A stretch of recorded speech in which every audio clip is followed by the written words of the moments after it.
Les solénoïdes pneumatiques. Branchement des valves pneumatiques. Dans cette capsule portant sur les solénoïdes pneumatiques utilisés dans le cadre de la compétition de robotique FRC, nous présenterons comment utiliser sécuritairement les solénoïdes afin de contrôler des pistons. Un solénoïde pneumatique est une soupape électromécanique qui permet d'actionner un piston ou un vérin. Dépendamment de l'application, il est possible d'opter pour un solénoïde simple ou double. Voici deux pièces utiles pour contrôler un solénoïde. Le module des solénoïdes et sa carte amovible ou Solenoid Breakout. Ces pièces ne sont pas strictement nécessaires, mais ensemble, elles sont capables de contrôler jusqu'à 8 solénoïdes. Si on n'utilise pas ces pièces, il faut utiliser des relais électriques Spike. Notez que les solénoïdes doubles requièrent 2 relais pour fonctionner correctement. Aucune modification ne peut être apportée aux composantes pneumatiques, dont les solénoïdes.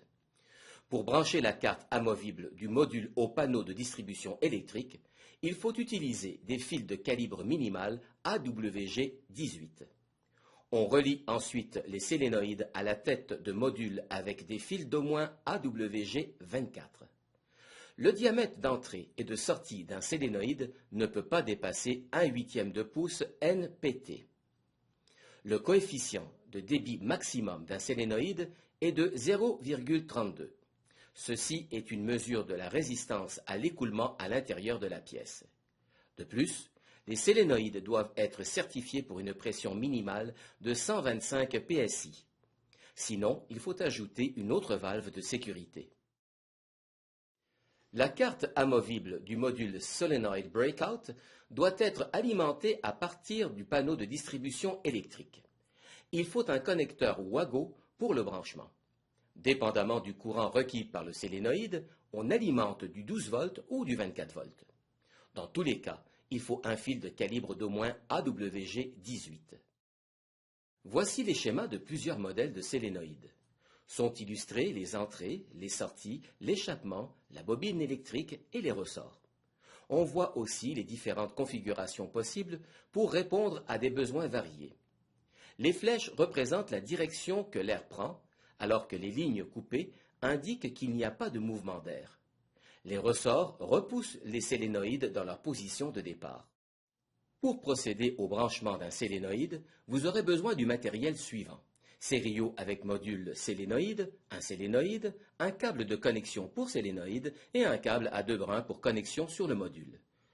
Pour préparer le câble, on doit couper une des extrémités du câble à 2 brins. On doit relier le câble à 2 brins au câble du solénoïde. On soude les fils en respectant la polarité. Une fois l'opération terminée, vous obtenez le résultat suivant. Vous pouvez maintenant brancher le câble sur le module du solénoïde. Puis le relier au solénoïde. Prenez note que les solénoïdes doubles doivent être branchés 2 fois. Vérifiez la tension requise par le solénoïde, soit 12 ou 24 volts, et branchez l'alimentation en conséquence. Pour que le solénoïde fonctionne bien, il faut l'alimenter correctement comme indiqué dans le schéma de câblage. Pour éviter un court-circuit, vérifiez que les pôles n'entrent jamais en contact entre eux ni avec le cadre du robot. Assurez-vous que les solénoïdes soient attachés au robot sécuritairement pour éviter d'ajouter du stress au tuyau et la possibilité que l'air ne s'en échappe.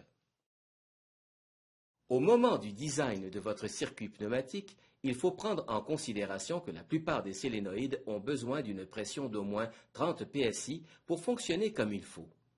On ne peut pas utiliser des solénoïdes 12 volts et des 24 volts sur la même tête de module de solénoïde. Quand le courant est coupé, un solénoïde simple retourne toujours à sa position initiale. Par contre, les solénoïdes doubles restent dans leur dernier état lorsqu'on coupe le courant. Par exemple, ceci peut nous permettre d'actionner ou non un mécanisme à la fin du match quand le robot est désactivé par le système de contrôle du terrain.